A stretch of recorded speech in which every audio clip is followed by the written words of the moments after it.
This already feels like way more contrived This is than anything I've ever done in my life. We should just have a permanent camera up in the on the ping pong table. On the ping pong table. That would catch. I mean, the boys have been asking for that for 4 years. What, to catch all the replays? Some of the things that happen are Wild. they're unrecreatable. Unrecreatable. Yeah. So are we just What's, starting? so I think we start with, what do you want to call the podcast, John? I want my live reaction on air. Your live reaction. So I've got the Instagram handle for this. Okay, go. The Movement Matters Podcast. I like it. You do like it? Yeah, I do like it. Yeah, it's not just for show that you like it. No. I can't lie good, so no. Yeah. Okay, good. Yeah. Yeah, because we will talk all things movement matters. Yeah. And I also think that movement matters. The permanent tagline. Yeah. Yeah. I like that, Just rolls off the tongue. Rolls off the All tongue. things movement matters and movement matters. And movement matters. Because it does matter. Absolutely. Yeah. So that's the name of the podcast. Great. And then we'll talk about what is going to happen on the podcast. Yep. We're going to have conversations. We'll get other people in as well. Yeah, I think so. And talk hot button topics within the fitness industry. Mm-hmm. We're not going to do that. We're going to talk the niche topics that I really want to sink my teeth into. Okay. Much more than what everyone else What is everyone else talking is talking about that no one cares about, let's be No. honest. No. Or isn't important or relevant for what we're doing, I think. A lot of it's going to be like setting the scene, like going through almost like a new version of the basics. Yep, okay. Because I coach and you coach an alternative model. And a lot of that needs justification. Yeah. I was thinking about this. So one thing that we can do is saying that we're not going to talk about hot button topics. There are a lot of sort of raging debates within little niches within the fitness industry. And I definitely want to cover a lot of those. Because every time I see these back and forths on Instagram, I see two different groups with polar opposite perspectives, and they're both arguing positions that don't actually exist. So they're straw manning the other side, and then there's no common ground, and they're not really getting anywhere. Yeah. And I want to see more of people steel manning the other side, creating the best representation of the other side of the argument, and then critiquing that, Yeah. rather than just going for the most ridiculous aspects of the model because we don't like those people. No. Without a true understanding as well. Yeah, well, Yeah. exactly. And like built into all of that is the fact that a lot of different models will use similar language or the same words, but they'll mean different things by it. And so some definition of terms. So like a really easy example of this that I think is important if we're talking about a Movement Matters podcast is if you talk about good movement, if you say, right, our goal is to make someone move better, that means different things to different people. And there's a big, big contingent of the industry that would say, well, there's no such thing as good movement versus bad movement. Like they're calling it movement optimism. Like there's no subjective grading in movement because people move differently, and from what we've looked at, whether they have knee valgus or foot pronation or kyphosis or anterior tilt, it doesn't predict performance and it doesn't predict pain. No. And so therefore there's no such thing as good movement or good posture. But then there are other models out there that have a very, very strict definition of good movement. So like, have you ever heard of GOTA? No. GOTA? No. GOATA, so that stands for Greatest of All Time Athletes. Okay. And they just... This is a lovely feature. It's lovely. It's a proper autumn backdrop. They have some interesting observations about certain elite athletes and the way that they move. And most people in the industry hate them because they have a very, very strict idea of this is how everyone should move. Yep. And I think across the board, most reasonable people can say that's probably not appropriate. Yep. But there's no need to then say, well, the observations that they're making about those athletes are invalid. There's still some good stuff there. But if they define good movement as this is what these athletes are doing with what they call bows and corners, which is kind of like how you interact with the ground from the hip down. Yeah. If that's good movement, but doing anything different when we've got examples of high-level athletes who don't do that, that's also foolish. Okay. So we need to develop principles of like what are the unifying components that all good athletes are doing, Yeah. even if they express it differently. Does that make sense? Yeah, makes sense. Yeah. And I think all of that builds off of an individual's use of internal and external rotation, Yeah. which is the compression expansion model, Yeah. which we will talk about. That'll probably be a very early I episode. should hope so. Yeah.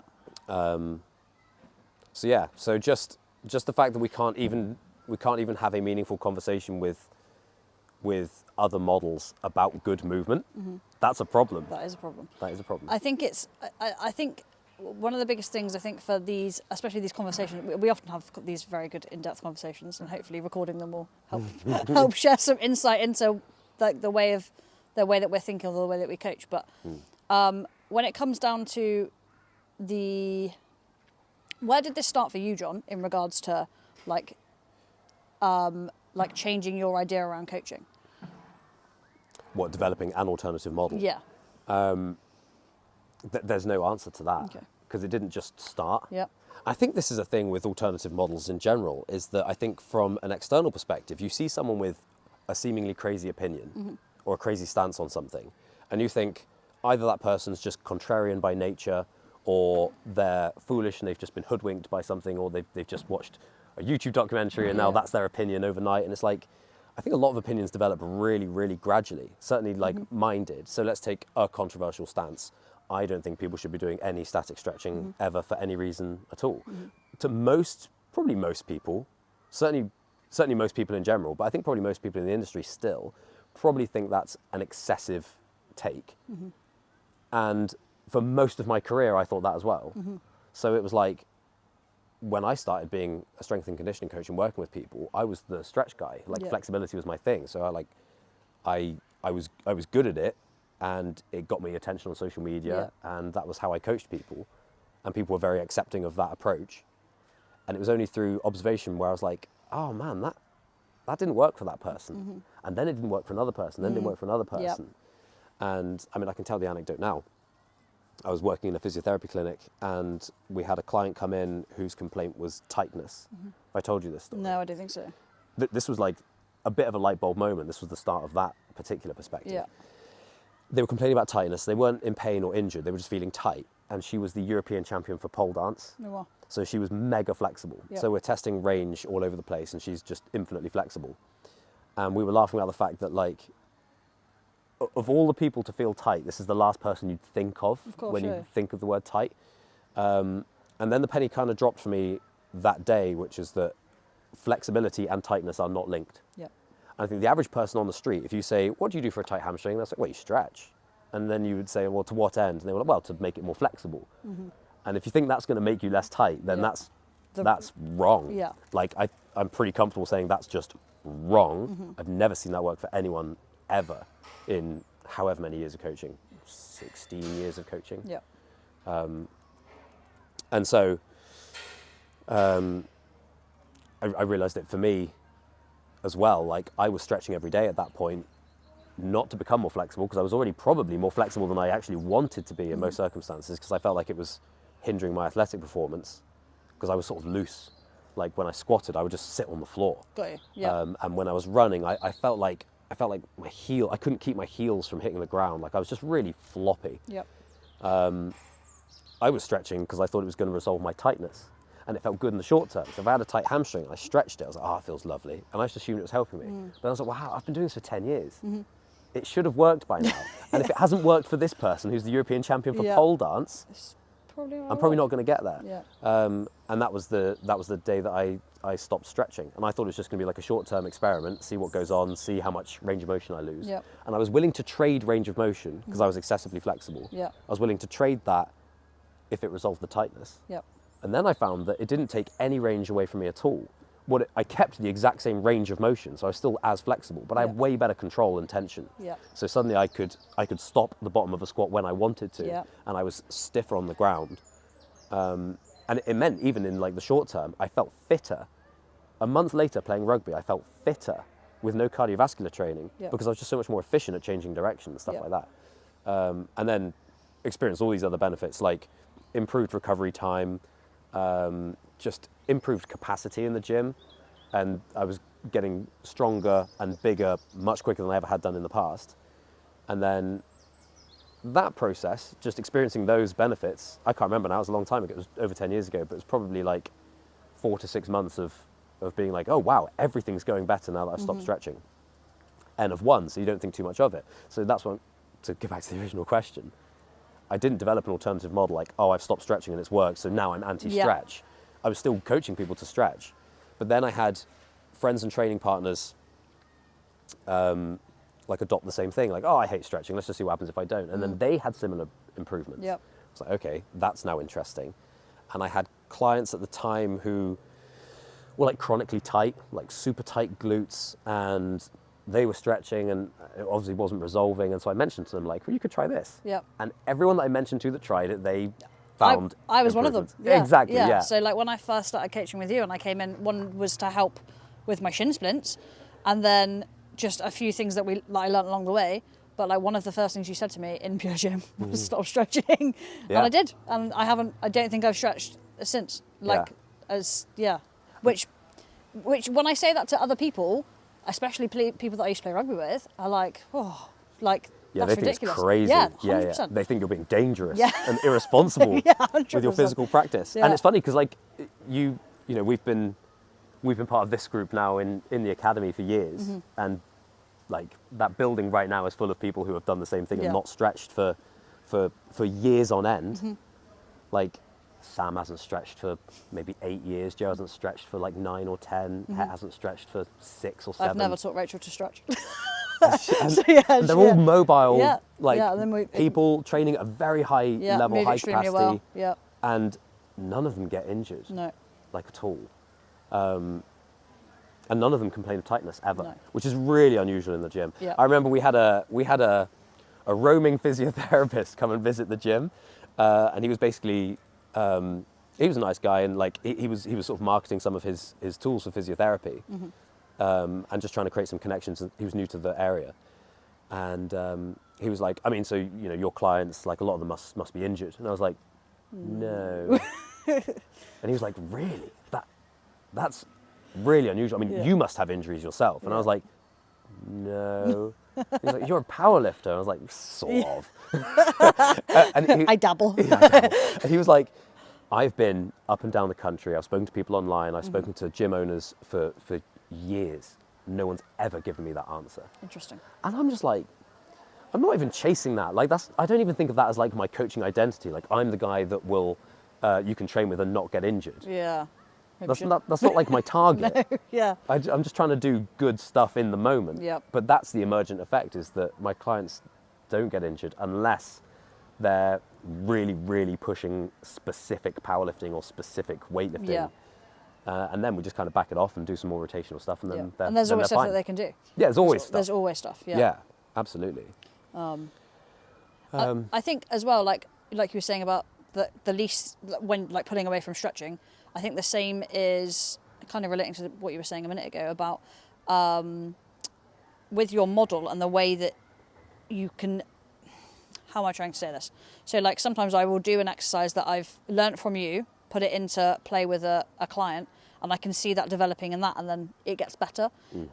And I may have checked, that's a really bad explanation of something that I'm trying to say, but like you can see the way that the model works, and the more exercise you do and the more people you do it with, you understand it better. Does that make sense? Absolutely. You need exposure to it, Yeah. don't you?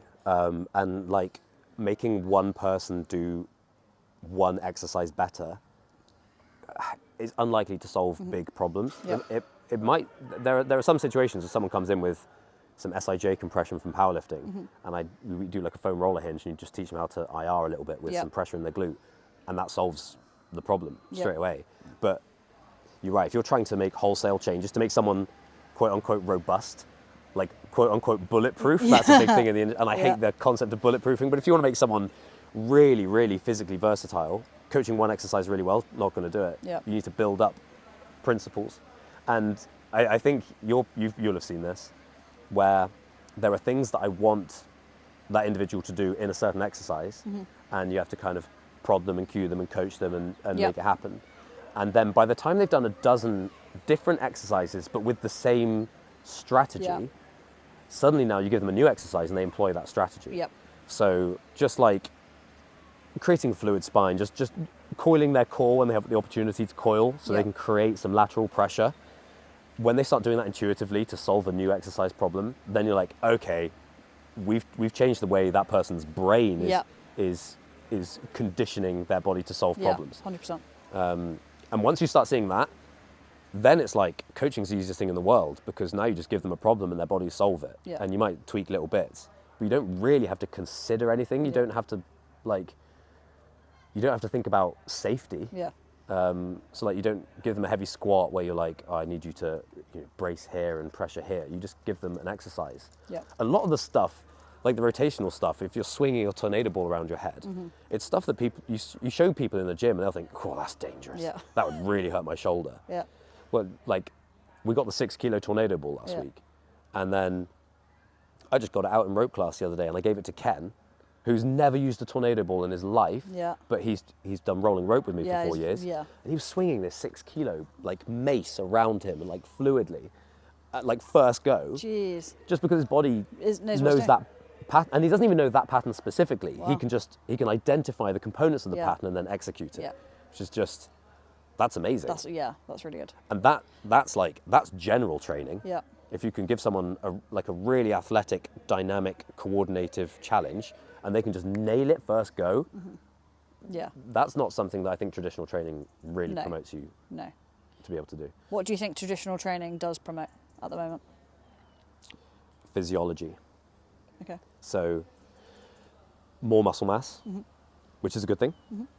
Most of the time, there's a limit to which that's useful. Yep. It does promote it. There is a thing of general strength.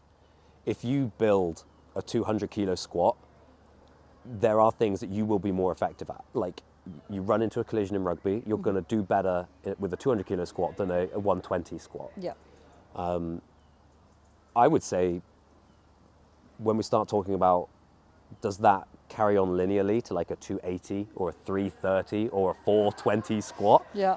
No, it doesn't. So like, if you're dealing with a big rugby athlete and you get them beyond like a 250 squat, I just don't know that they're going to get any meaningful benefit going above that, Yeah. apart from loads more compression. But what about everyday Joe that walks in? Is that useful? Oh, no. No. No, not at No. all. Because even then, like I'm having to find like a niche example of why a really, really big back squat is Yeah. going to be useful. Yeah. If you're a tennis player, it's not useful Not at all. useful at all, no. And like the amount of general strength you can build with squatting and deadlifting, like yeah, you can build really high levels of general strength, but you will also develop movement strategies that make you less effective at applying that strength in most dynamic circumstances. Yep. I think that's the piece that gets missing as well. Well, yeah. So what else does traditional training develop? I think we're very, very good at developing the cardiovascular system. I think we're very good at increasing someone's VO2 max. Yep. I don't think that's an interesting goal to do in a gym setting. No. So I think as a that's PT, I don't spend a lot of time thinking about that. No. I have clients that walk in that want to get that, and majority of the time it's generally fitter and stronger. And then how do I?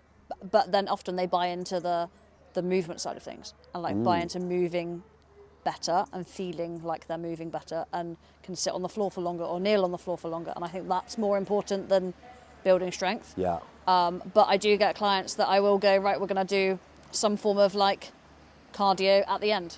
And Yeah, I will sure. and I'll make it as fun as possible. I'm doing lots of fitness Uno at the moment. Fish game on Yeah, the fish rower. game on the rower, Yeah, yeah. fitness Uno. Yeah. Because Yeah, make it a game. yeah, make it a game. And I think for adults and for the youth that I coach, it's way more beneficial than going, we're going to go and do this run or this bleep test or this. Yeah. Whatever. Yeah. But yeah, you're right. I think we're definitely good at building it. But for a gym setting, not always the best. I think sport and like doing Games. doing games is better. Yeah. Yeah. I mean, I do no cardio. No. Dedicated cardio. Yeah. And I haven't done for years, not since before I had ulcerative colitis. We're talking, I was 17, probably the last time that I did 2 5Ks within a year. Wow. Okay. Yeah. And I'm pretty fit. Yeah. I could run a decent, I could run a 20-minute 5K tomorrow. Nice. And that's from movement efficiency and games. Like Yep. it's not like I do nothing that stresses my cardiovascular system Yep. because we play a bit of ping pong and Yeah. sort of run around with the kids and stuff, and we just play games. Yeah. And I just think training should be fun, Yeah. regardless of the goal. Yeah. And even some of the, like I had a client this morning and we were doing like a squat variation, and at the end of it she was like, oh, this is really getting my heart rate going. So you don't have to like be doing cardio to do cardio, if that makes sense. You can really get like some of the exercises, you know, I have learnt, you can really like pair them together, and you've got a lovely little circuit at the end of the session. You can get so much done Yeah. in a circuit with like rotational stuff. So like slams into some type of kettlebell swing, if chucking some burpees, like just that's great stuff. Yeah. And I just don't think all of it needs to be measured.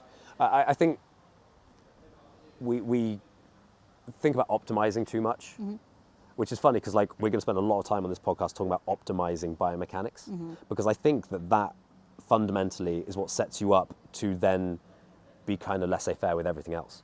Like if you optimize someone's biomechanics, and we won't get into that today, but we will define like what that looks like, and we'll give examples. Yeah. But if you optimize someone's biomechanics, like every movement becomes restorative. It has strength potential. It has cardiovascular benefit. And I mean, like when I first started coaching people, even just like sort of my sort of bastardized version of functional patterns at the start of expanding my horizons beyond the traditional method, the like cardiovascular efficiency that they were able to display, and I experienced this myself. I played a rugby sevens tournament one year. Yeah.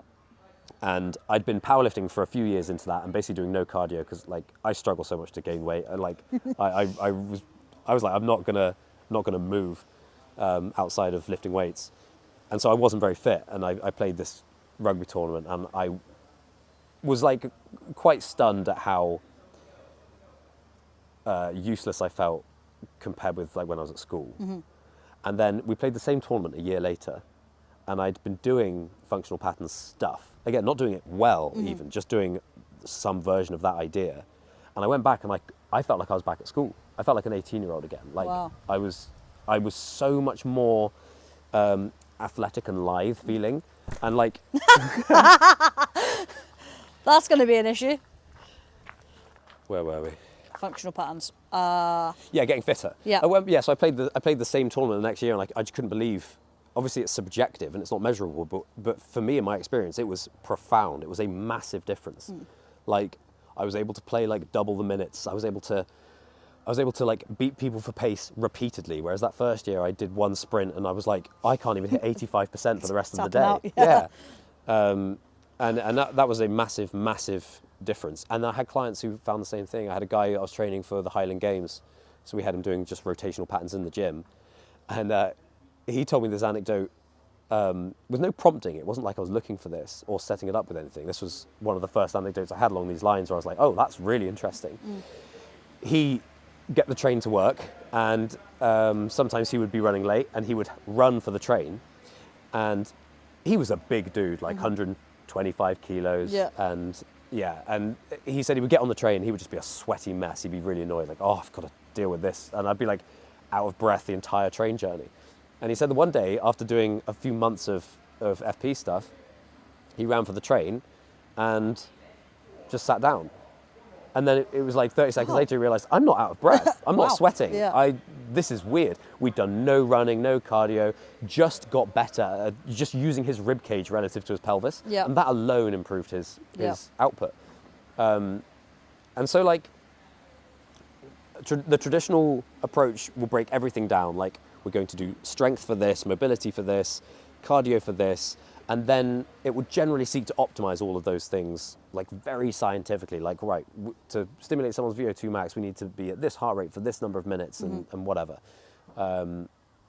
And sure, if you've got $1 million contracts for sports teams, like maybe you want to be like on Very the specific. money with how you're measuring these variables.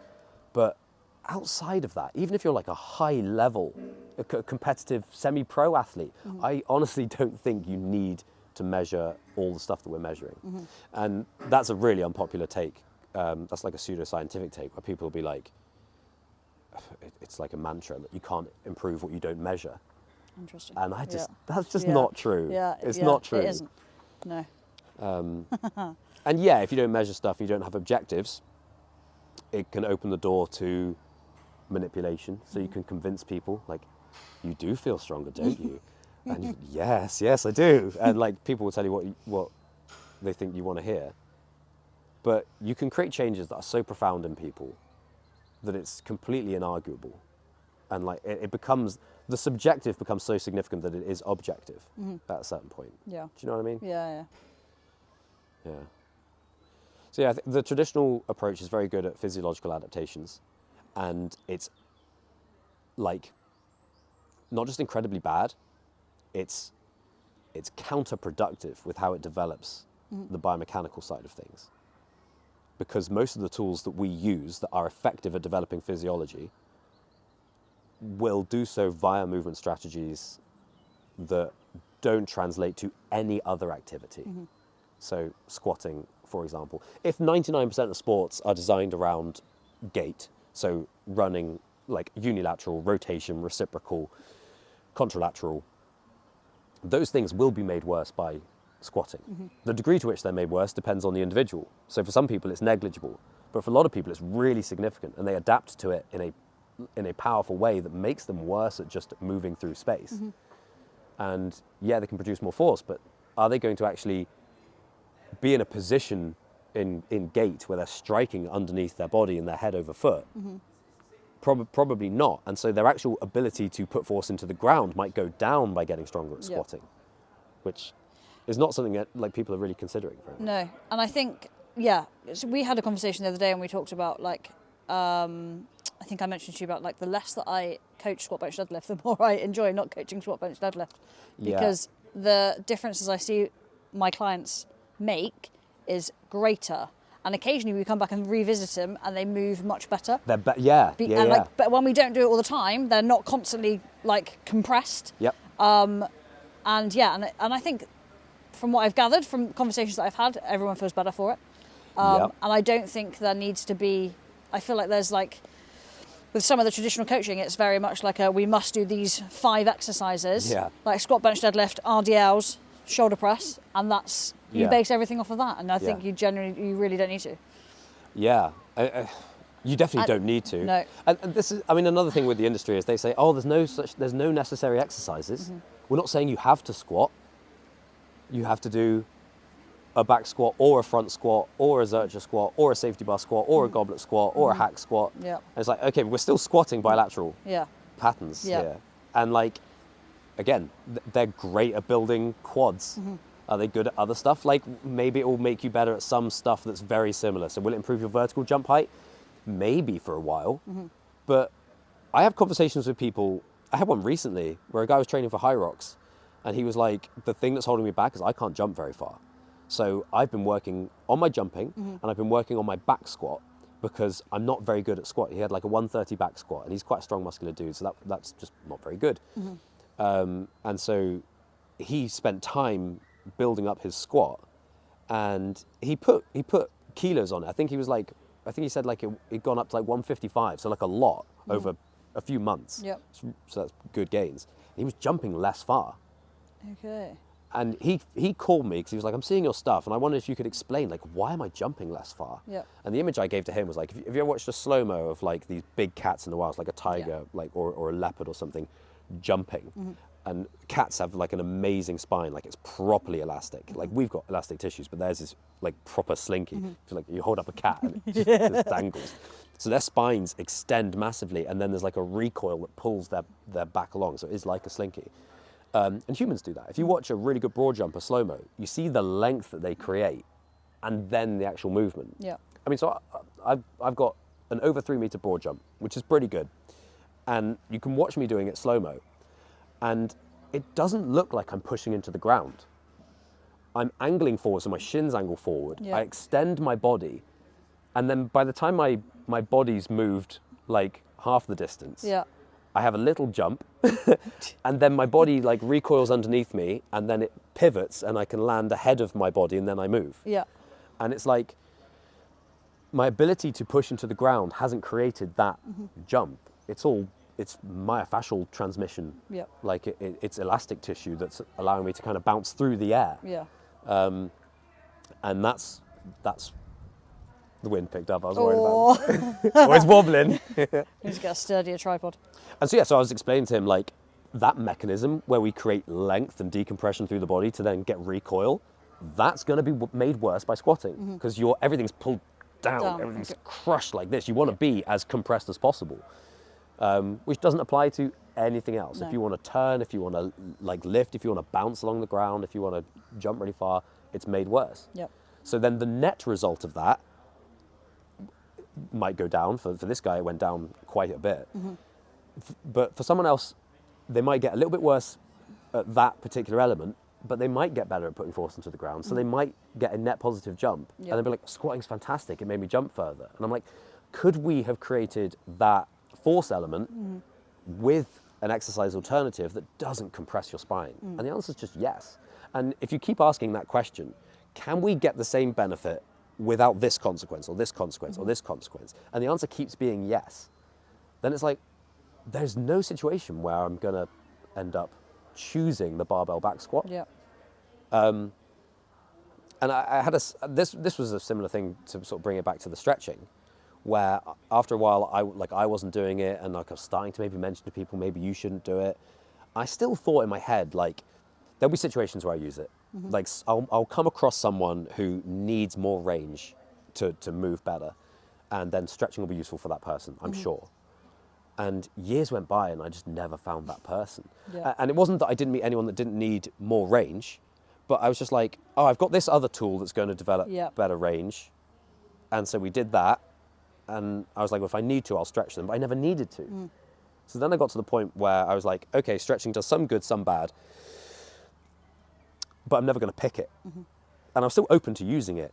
I just never needed to. Yeah. And then you start working with more and more people, and you bring on new clients. And I think about one client in particular who, during lockdown, we'd been training together for a few years already, and she moved pretty well, and she was sort of kind of strong. She was a very casual trainer, very much just doing it for health into her older years kind of thing, not trying to be a powerlifter or an athlete or anything. And she started doing yoga in lockdown because there was just nothing else to do, and she could do it online, and she got really into her stretching, and it felt good, so she enjoyed it. When we met back up after like regulations lifted and we could go back into a gym, I couldn't believe how floppy and loose her movement was. Yeah. It was incredible how much her movement deteriorated. Yeah. And there's a few examples of that when people pick up stretching and so many things get worse. Yep. And sometimes it's pain. I've got two very, very similar anecdotes, so I'll just tell it like it's one person. Okay. Have I told you these ones about the runners coming in? Maybe, yeah. Yeah. So, I had a guy come in, and he was like, what was he, like mid to late 40s, and he'd been running his whole life. And he was like, yeah, I've never really had any injuries, but just the last 6 to 9 months, I'm getting like ankle pain, knee pain, everything's feeling really stiff and clunky, and I just wonder if it's just me getting older. I was like, no, shut your mouth. Yeah, no. be quiet. Don't use that.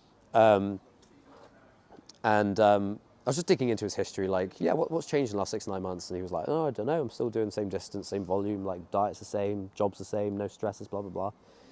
And then I said, like, do you do any stretching? And he was like, yeah, I do now. Like, I never have throughout my career, but the guys at the running club told me, like, I really, really need to look after myself, as I'm getting older. I need to look after myself, need to start stretching. And I was like, when was that? And he was like, oh, it's got to be 6 to 9 months ago, it must be. And I was like, that's funny. And Stop. I just said to him, so like around the time, like maybe just before you started feeling some pain? And he was like, yeah, it probably would have been. And he still wasn't putting 2 and 2 together. And I was like, okay, how do you feel about stopping stretching for a little while? And he was like, why would I do that? And I was like, just to see if that helps like the tightness or anything and see what else happens. He was like, yeah, I can try that. And then he was like, do you think that's what's caused my pain? And I was like, I don't know. Pain's really complicated, but it's funny timing, and this is my perspective that I don't think people should stretch, blah, blah, blah, blah, blah. Yeah. And he was like, oh, cool. And I talked him through it. He was like, that makes sense. Never liked stretching. Always hated stretching. That's why I never did it. And I always felt guilty about not doing it, despite the fact he was a very good runner. He had like a 35-ish minute 10K. Oh, wow. So he was a Wow. really good runner, Yeah. and had never been injured his entire career. Jeez. And he was putting in miles as well. And he was feeling guilty about not stretching, and then got gaslit into stretching, and it basically fucked him up. What? Yeah, absolutely wild. And yeah, Yeah.